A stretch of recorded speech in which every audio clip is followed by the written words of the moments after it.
नमस्कार दोस्तों, आज हम आप लोगों को क्लास 10th फिजिक्स के कुछ महत्वपूर्ण सवाल जो है बताने जा रहे हैं। क्लास 10th के पहला जो चैप्टर है प्रकाश का प्रवर्तन, उससे संबंधित कुछ वीवीआई प्रश्न देखेंगे और आपको बताना चाहता हूं कि ये सभी प्रश्न जो है बोर्ड एग्जाम के लिए महत्वपूर्ण है। इसे आप बार-बार घर पर प्रैक्टिस करें, देखें, यही क्वेश्चन बोर्ड एग्जाम में पूछे जाएंगे। तो चलिए, सबसे पहले प्रकाश का प्रवर्तन क्या है, इस क्वेश्चन को आप लोग ध्यान से देख लीजिएगा।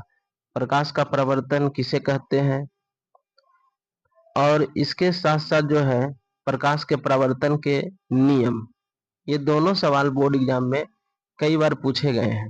तो इस क्वेश्चन को आप लोग ध्यान से देख लीजिएगा। प्रकाश का प्रवर्तन क्या है, प्रकाश के प्रवर्तन के नियम, और इसे किरण आरेख से दर्शाने के लिए भी कह देता है। तो किरण आरेख से दर्शाने के लिए कहेगा तो इस प्रकार से आप दर्शा सकते हैं प्रकाश के प्रवर्तन के नियम को। ये आपतित किरण हो गया, परावर्तित किरण हो गया, और ये आपतन बिंदु पर खींचा गया जो अभिलंब है, देख सकते हैं यहाँ पर, ये आपतन बिंदु पर खींचा गया अभिलंब। तो इस प्रकार से किरण आरेख खींच सकते हैं। अब चलिए नेक्स्ट क्वेश्चन जो है आप को देखना है, अनुबद्ध फोकस। अनुबद्ध फोकस क्या होता है, ये भी क्वेश्चन परीक्षा के लिए महत्वपूर्ण है। तो देखिए, अनुबद्ध फोकस जो होता है, गोलीय दर्पण अथवा लेंस के प्रधान अक्ष पर स्थित ऐसी दो बिंदु जिसमें एक बिंदु पर वस्तु को रखने से उसका प्रतिबिंब दूसरे बिंदु पर बनता है, तो ये दोनों बिंदु जो है अनुबद्ध फोकस कहलाता है। जैसे यहाँ पर देख लीजिए, अवतल दर्पण, ये प्रधान अक्ष है और यहाँ पर फोकस हो गया और यहाँ पर वक्रता केंद्र हो गया और यहाँ पर हमने वस्तु को रखा। तो इस प्रकार से फोकस से गुजरा और एक सी से गुजरा, तो यहाँ पर वस्तु का प्रतिबिंब बन रहा है। तो एक बिंदु ये हो गया, एक बिंदु ये हो गया, ये दोनों बिंदु जो है अनुबद्ध फोकस कहलाता है। तो इस क्वेश्चन को भी आप देख लीजिएगा और लिखना होगा तो लिख भी सकते हैं कॉपी में कि गोलीय दर्पण अथवा लेंस के प्रधान अक्ष, ये प्रधान अक्ष है, प्रधान अक्ष पर स्थित दो बिंदु जिसमें एक बिंदु पर वस्तु को रखने से उसका प्रतिबिंब दूसरे बिंदु पर बन रहा है, ये दोनों बिंदु अनुबद्ध फोकस कहलाता है। तो इस सवाल को भी आप लोग देख लीजिएगा। अगला जो सवाल आता है बोर्ड एग्जाम में, वो दर्पण से पूछे जाते हैं। दर्पण किसे कहते हैं, दर्पण क्या है, दर्पण के प्रकार, ठीक है। इसके अलावा जो है दर्पण में ही अवतल दर्पण, उत्तल दर्पण किसे कहते हैं, अवतल दर्पण के उपयोग परीक्षा में कई बार पूछे गए हैं, उत्तल दर्पण के उपयोग। तो अवतल दर्पण का उपयोग की अगर चर्चा करें तो हजामत बनाने के काम में आता है अवतल दर्पण का उपयोग। अवतल दर्पण को दांत, गला, नाक के जो डॉक्टर होते हैं इसका प्रयोग करते हैं। इसके अलावा जो है गाड़ी के जो हेडलाइट होता है उसमें अवतल दर्पण का प्रयोग किया जाता है। सर्च लाइट का जो प्रवर्तक सतह होता है उसमें भी अवतल दर्पण का उपयोग किया जाता है। तो ये देख लीजिएगा अवतल दर्पण। उत्तल दर्पण की बात करें तो बाजार और गली में जो लैंप लगे होते हैं, स्ट्रीट लाइट, तो उसमें भी उत्तल दर्पण का प्रयोग किया जाता है। इसके अलावा ट्रक, बस, मोटर कार, जो साइड मिरर होता है उसमें उत्तल दर्पण का प्रयोग होता है। तो अवतल उत्तल दर्पण के अंतर, प्रयोग, उपयोग, इस क्वेश्चन को भी आप लोग देख लीजिएगा। इसके अलावा प्रकाश पुंज क्या होता है, ये भी सवाल परीक्षा में पूछे जाते हैं। प्रकाश पुंज, तो प्रकाश के किरणों के समूह को प्रकाश पुंज कहा जाता है। और ये कितने प्रकार के होते हैं, 3 प्रकार के होते हैं। अपसारी किरण पुंज, दूसरा अभिसारी किरण पुंज, और तीसरा जो होता है उसे हम लोग समांतर किरण पुंज कहते हैं। समांतर किरण पुंज, तो 3 प्रकार के होते हैं।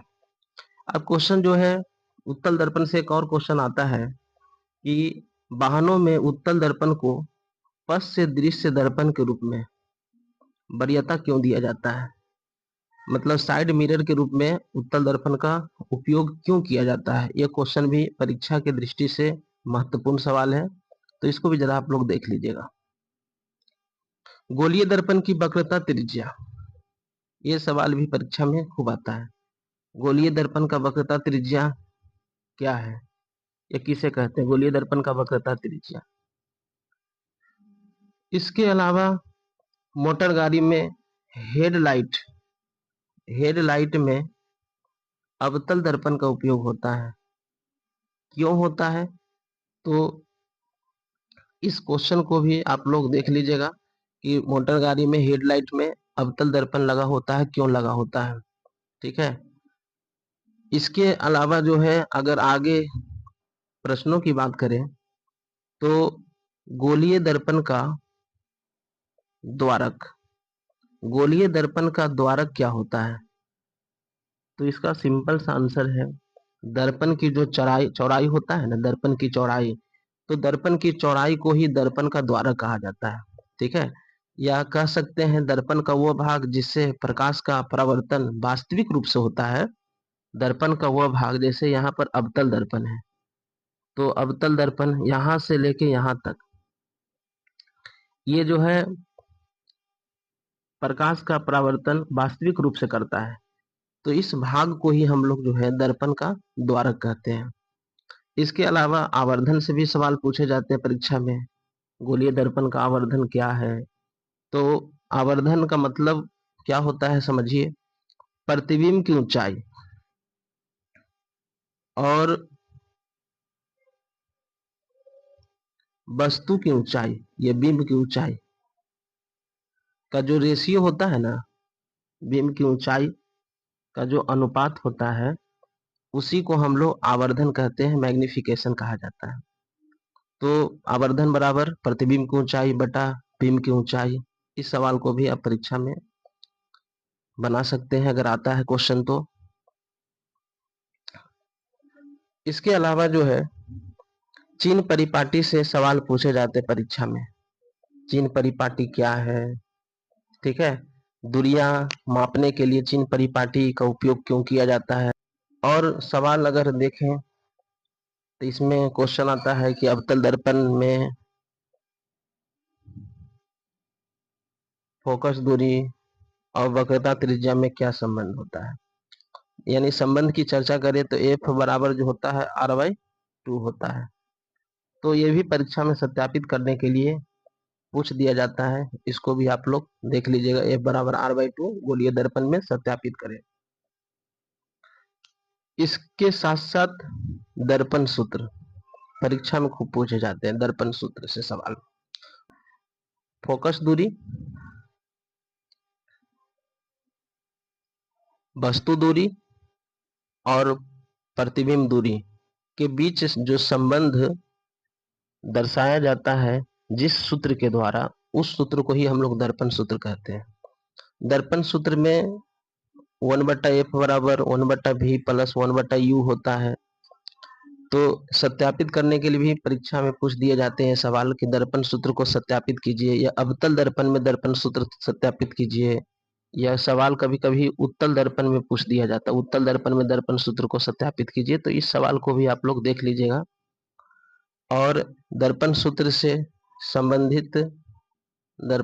से संबंधित आंकिक प्रश्न भी पूछे जाते परीक्षा में। आंकिक प्रश्न, न्यूमेरिकल क्वेश्चन, तो न्यूमेरिकल क्वेश्चन भी आप लोग देख सकते हैं। आपके किताब में भी बहुत सारे न्यूमेरिकल क्वेश्चन दिए गए हैं, तो उसका रिवीजन आप अच्छी तरह से कर लें। तो ये है लेसन 1 से संबंधित कुछ महत्वपूर्ण क्वेश्चन जो आपके बोर्ड एग्जाम के लिए महत्वपूर्ण है। इसको आप बार बार देखें, प्रैक्टिस करें, याद करें। सेकंड लेसन जो है, इसमें प्रकाश का अपवर्तन, लेंस, इस सब की चर्चा किया गया है। इस सब को हम लोग नेक्स्ट वीडियो में देखेंगे। तो आज के लिए बस इतना ही। वीडियो अच्छा लगे तो लाइक कीजिए, शेयर कीजिए, और मेरे इस YouTube चैनल पर आप नए नए आए हैं तो इसको सब्सक्राइब भी कर लीजिए, ताकि इस प्रकार का वीडियो जो है आपको मिलता रहे। धन्यवाद।